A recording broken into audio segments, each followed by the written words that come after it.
calling it sticky toes.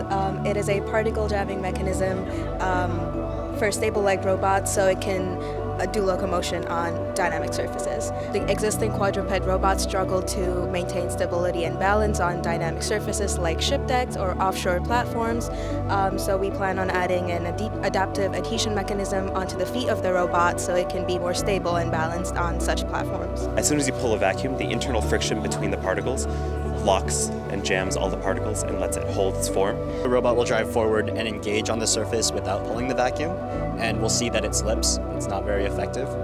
And then it'll repeat that while pulling the vacuum, and you'll see that it barely slips. Engage the vacuum.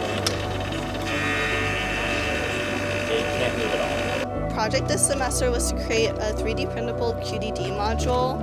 QDD stands for quasi direct drive. And what it essentially is a low ratio gearbox that gives you high torque and high back drivability, so you can spin it by hand, right? 3D printability is to increase accessibility and reduce cost. The leg is kind of what we used as the application to show that you can kind of drive it in both directions. It's very heavily based off of some other open source designs. There's Overleap and Hoppy specifically that we reference. It's just a 2 degree of freedom leg with a hip and a knee actuator. So it's controlled primarily by like a combination of like torque control and position control. So pretty much we just like send like a quick torque outwards so like make it like jump up, and like another torque in the opposite direction that like makes it like contract again. We set out to design a system that is capable of controlling microrobots over a larger area and also making our system more affordable and more scalable than what is currently being done.